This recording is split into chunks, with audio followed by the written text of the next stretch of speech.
उपयोगी बातें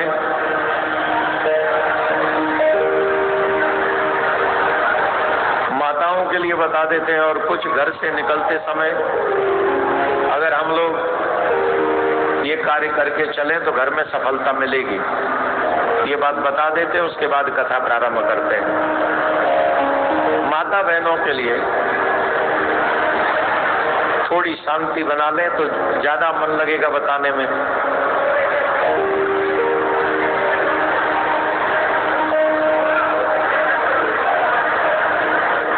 एकदम शांति बना लें।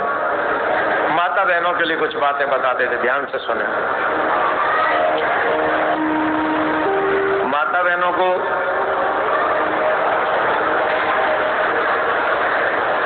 अधिक देर तक घर के दरवाजे के बाहर खड़े नहीं रहना चाहिए। माता बहनों को कभी भी, वैसे तो किसी को भी, चौखट पे नहीं बैठना चाहिए, जिसको देहरी कहते हैं। कहते हैं जो देहरी है ये नरसिंह भगवान का स्थान है, यहाँ नहीं बैठना चाहिए। झाड़ू को कभी भी खड़ी हुई नहीं रखना चाहिए। जिससे आप अपना घर साफ करते हैं उस झाड़ू को हमेशा छिपा के रखना चाहिए। आपके घर में आने वाले की दृष्टि उस पर नहीं पड़नी चाहिए। एक और चीज हम आपको बताते हैं, जहां से एंट्रेंस होती है आपके घर में, वहीं पर दर्पण लगा के रखें। तो जब भी कोई आए तो वो अपना शीशा, अपने शीशे में, हमारे शीशे में अपना मुख देखे, तो उसकी जो बुरी नजर होगी उसका असर आपके घर पे नहीं पड़ेगा, क्योंकि वो पहले ही अपनी बुरी नजर कांच पे डाल चुका होगा। तो घर के फ्रंट पे जहां से हम वो एंट्री करे कोई, वहीं के द्वार पर ही अगर दर्पण लगा दें तो हम दूसरों की बुरी नजरों से बच सकते हैं और अपने घर को भी बचा सकते हैं। और बुरी नजर तो ईर्ष्यालुओं की होती है, जो चाहते हैं कि आप कभी यशवान न हो, तो ऐसे लोगों से बचने का ही उपाय है। झाड़ू को भी छुपा के रखना चाहिए। टूटे हुए बर्तन कभी घर में न रखें। जो टूटे हुए बर्तनों में भोजन बनाते हैं अथवा करते हैं वो दरिद्रता को निमंत्रण देते हैं।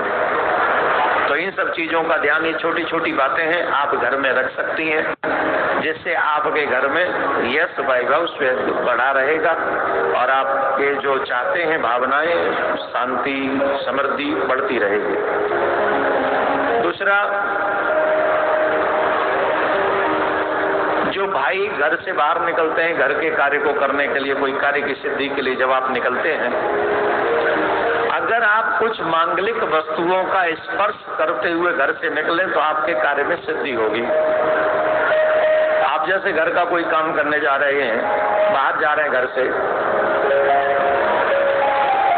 तो कुछ मांगलिक वस्तु है उनका स्पर्श आप करें। मांगलिक वस्तु जैसे दुर्वा का स्पर्श आप करें घर से निकलते समय। दही का स्पर्श आप करें, जैसे हमारे घरों में तो माता बहन वो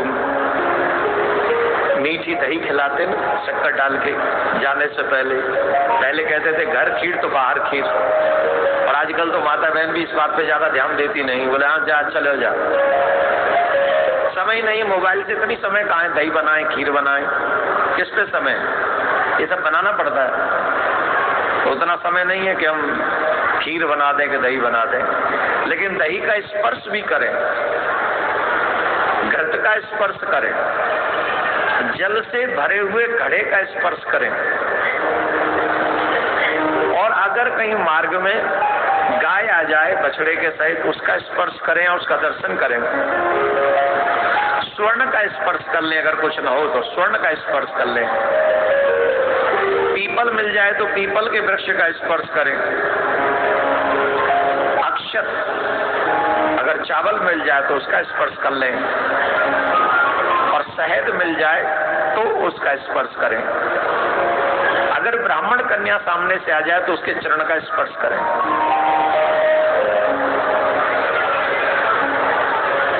कार्यों को करने से, जब आप घर से निकल रहे हो, इनमें से एक भी कार्य अगर आप करेंगे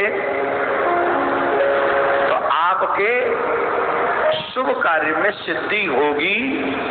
जिस कार्य से आप जा रहे हैं उस कार्य में आपको सफलता मिलेगी, इसमें कोई संशय नहीं है। ये वैदिक कार्य हैं जिन्हें आप करोगे, पुराणिक कार्य हैं, अनर्गल उपाय नहीं है, ये सिद्धांत की बातें बताई गई। तो इनको करना चाहिए अपने घर से निकलते समय, और यही चीजें अपने बच्चों को भी बतानी चाहिए। देखो अभी इसमें एक बात है, ब्राह्मण की कन्या का चरण स्पर्श करना चाहिए। प्रत्येक कन्या देवी का स्वरूप होती है और उसका पूजन करना चाहिए, परंतु ब्राह्मण की कन्या को तो सभी को पूजन करना चाहिए। ब्राह्मण की कन्या जो है वो पूजनीय है, उसके प्रति दूषित भावना रखना अन्य लोगों के लिए सीधा नरक का मार्ग है। वैसे तो किसी भी कन्या के लिए दूषित भावना नहीं रखनी चाहिए। शादी हो जाए, अगर तुम्हें किसी से प्रेम है तो शादी कर लो, क्यों दूषित भावना रखनी? आप विवाह करो ना सीधा। किसी भी कन्या के प्रति दूषित भावना रखना ये अनुचित है। पर ब्राह्मण कन्या हो तो, और हम अन्य वर्ग में हो तो फिर सीधे सीधे नरक का रास्ता है। आदरणीय है वो कन्या जिसने ब्राह्मण कुल में जन्म लिया, और जो ब्राह्मण कुल में जन्मी हुई कन्या है उन्हें भी इन बातों का ध्यान रखना चाहिए।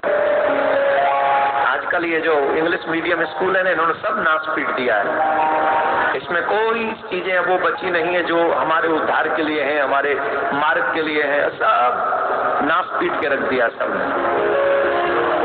हम आग्रह करेंगे आप सभी, हम अपनी अपनी कन्याओं को संस्कारी बनाएं, और कन्या भी ये कसम खाएं कि हम संस्कारी बनेंगे।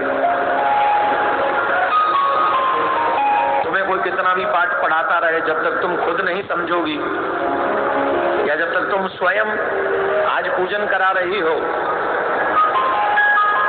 तो अपने चरण का अंगूठा आगे बढ़ाने से पहले सोचो तो सही, इस अंगूठे को पूजने का अधिकार है कि नहीं। आज के दिन पिता भी पूजन करता है पुत्री के चरण का, सब लोग पूजन करते हैं आज के दिन। तो कन्याओं को भी इस बात का विशेष ध्यान रखना चाहिए कि हमारे चरण पूजनीय बने रहें, ऐसी वाणी का प्रयोग हमको करना चाहिए, ऐसा ही व्यवहार का प्रयोग हमको करना चाहिए, जिससे कोई भी व्यक्ति हमारे चरण छुए तो उसे पुण्य लगे, उसका कल्याण हो। चरण ऐसे थोड़ी कोई छूता है, आपके पुण्य ले जाता है उस समय जब वो आपके चरण छूता है।